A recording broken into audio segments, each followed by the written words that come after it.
Assalamualaikum warahmatullahi wabarakatuh. Halo semuanya, selamat berjumpa dengan channel Malam Misteri. Di kesempatan kita kali ini, saya akan menghadirkan sebuah cerita dengan judul Pesugihan Tumbal Pengantin. Saya ucapkan selamat mengikuti.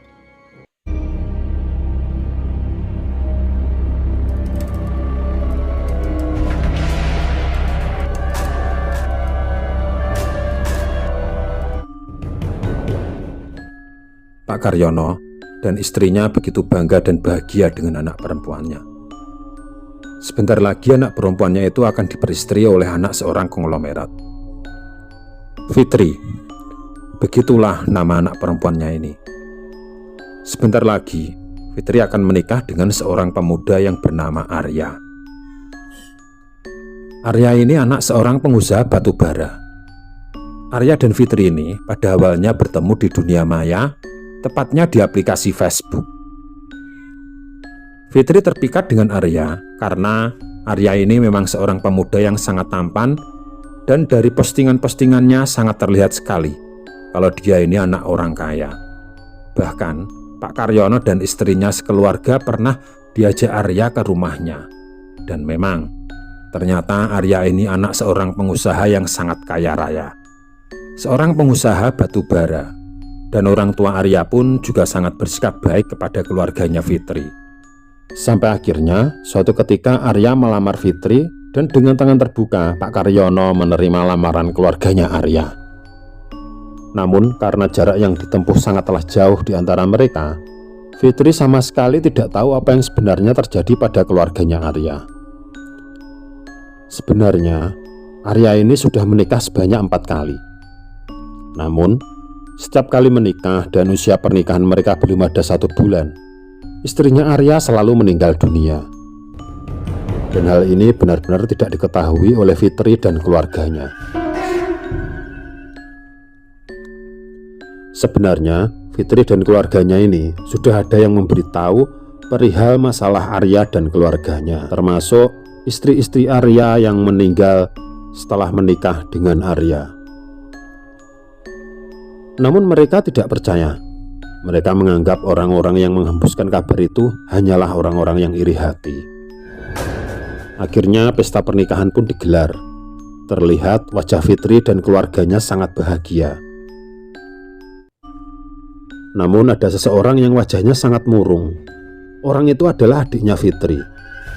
Adiknya Fitri ini bernama Herman. Ternyata jauh-jauh hari Herman sudah menyelidiki keluarganya Arya, dan dia pun sebenarnya sudah memperingatkan orang tua dan adiknya mengenai hal itu. Namun Herman malah dimarahi habis-habisan oleh ayahnya. Di ruang rias terlihat Fitri sedang dirias oleh seorang wanita paruh baya. Wanita ini bernama Nyai Rusmi. Beberapa saat kemudian datanglah seorang wanita yang umurnya juga sebaya dengan Nyai Rusmi. Namun walaupun sudah berumur, wanita ini tetap terlihat sangat cantik. Wanita ini merupakan calon mertua dari Fitri, atau tidak lain ibunya Arya. Ibunya Arya ini bernama Bunda Suketi. Melihat Bunda Suketi, Nyai Rusmi langsung menghentikan aktivitasnya merias Fitri. Dia pun meletakkan alat riasnya dan membungkuk memberi hormat kepada Bunda Suketi. Bunda Suketi kemudian berkata, "Lanjutkan saja aktivitasmu, Nyai Rusmi. Aku hanya ingin melihat calon menantuku." Fitri pun langsung menengok dan memberi salam kepada Bunda Suketi. Senyum simpul terlihat di bibir Bunda Suketi ketika melihat calon menantunya. Kemudian dia berkata, "Kamu simpan sisir ini ya anakku," kata Bunda Suketi sambil menyerahkan sisir kepada calon menantunya. Kemudian dia membuka tas yang dia bawa dan mengambil sejumput bunga melati dari dalam tas itu. Sejumput bunga melati itu dia berikan kepada Fitri. "Ini apa, Bunda?" tanya Fitri. "Ini juga kamu simpan buat kenang-kenangan. Tapi kamu makan sebagian dulu, ini tidak apa-apa. Ini bisa membuatmu mengurangi rasa gugupmu dan bisa menambah tenaga agar engkau tidak kelelahan di acara pernikahan ini. Ya Bunda, jawab Fitri. Fitri pun kemudian memakan sebagian bunga melati itu dan sebagian lagi dia masukkan ke dalam sakunya. Akhirnya Arya dan Fitri resmi menjadi pasangan suami istri. Namun baru beberapa hari menikah, Fitri mengalami hal-hal yang aneh. Fitri sering kesurupan dan mengamuk. Fitri bahkan sering menjambak rambutnya sendiri dan juga mencakar-cakar wajahnya. Pak Karyono dan keluarganya pun panik. Dengan bantuan Herman dan pamannya Fitri yang bernama Pak Sastro yang merupakan adik dari Pak Karyono, dengan bantuan mereka akhirnya Fitri bisa dipegang dan diikat berbaring di tempat tidur. Namun malang tak dapat ditolak dan untung pun tak dapat diraih. Pada suatu malam, ikatan tali yang mengikat tangan dan kakinya Fitri bisa lepas. Fitri pun menyambung satu persatu tali itu dan dia mengikatkan tali itu di lehernya. Entah setan apa yang merasukinya.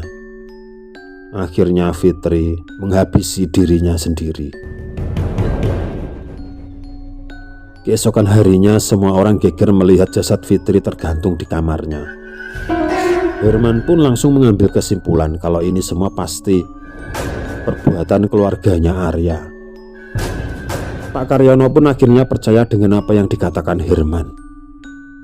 Dalam hatinya dia sangat menyesal sekali kenapa tidak menuruti kata-kata anak laki-lakinya itu. Namun nasi sudah menjadi bubur, waktu tidak bisa diulang, dan sang putri tercinta pun telah pergi. Pak Karyono dan Herman tidak dapat menahan emosinya. Mereka berdua hendak mendatangi rumahnya Arya dan keluarganya. Namun niat mereka dicegah oleh Pak Sastro. Pak Sastro mengingatkan kepada Herman dan Pak Karyono, jika mereka tidak mempunyai bukti yang konkret, mereka bisa dituntut balik pencemaran nama baik.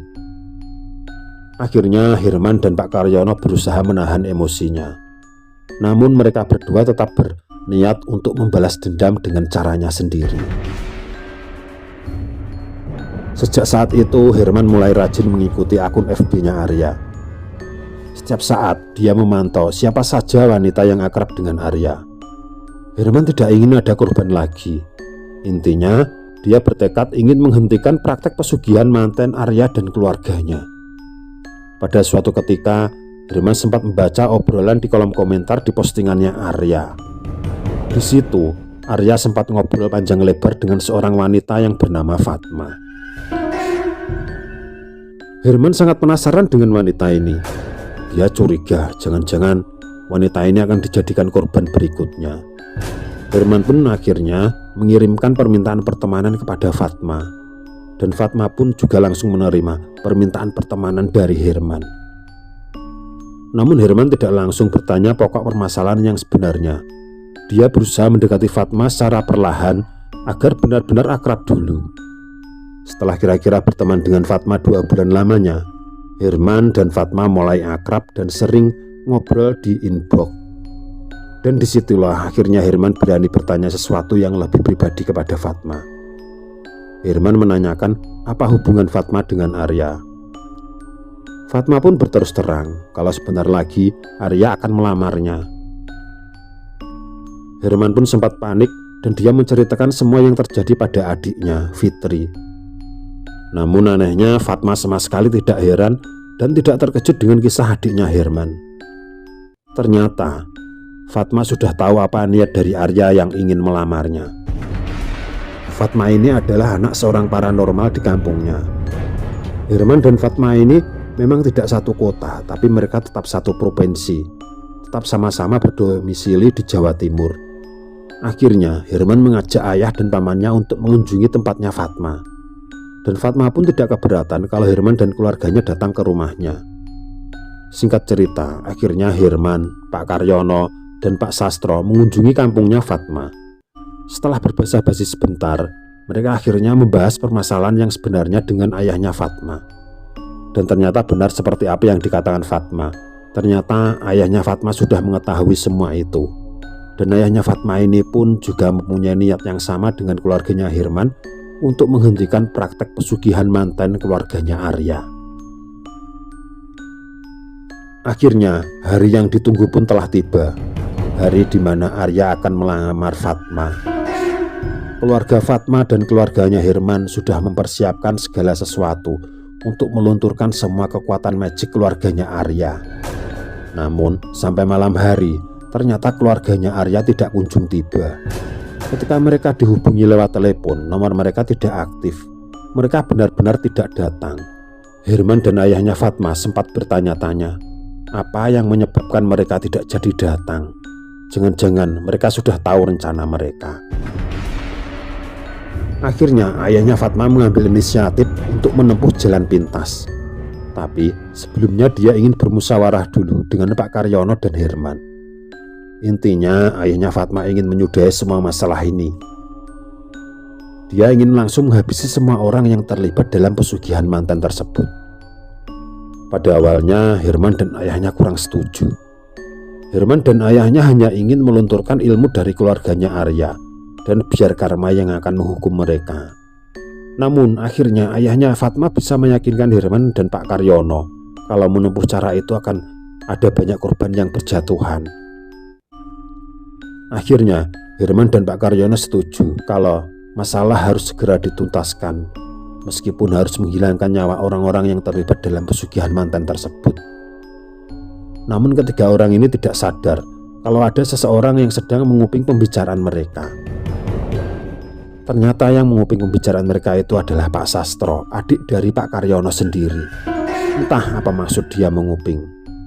Selang beberapa saat Pak Sastro pamit kepada mereka dengan alasan akan membeli rokok. Namun ternyata Pak Sastro menghentikan motornya di sebuah tempat yang sepi. Di situ dia menelpon seseorang dan ternyata yang dihubungi itu tidak lain adalah Bunda Suketi, ibunya Arya. Pak Sastro menceritakan semua apa yang baru dia dengar. Sungguh tidak disangka sama sekali. Ternyata Pak Sastro ini adalah kaki tangan Bunda Suketi. Selama ini Pak Sastro adalah orang yang ditugasi untuk mencari korban pesugihan manten. Pak Sastro inilah yang sebenarnya pada awalnya mengenalkan Fitri kepada keluarganya Arya. Dan akhirnya Arya mengirimkan permintaan pertemanan di akun FB-nya Fitri. Dan ternyata Pak Sastro ini jugalah yang melepas ikatan Fitri di malam ketika Fitri akan menghabisi dirinya sendiri.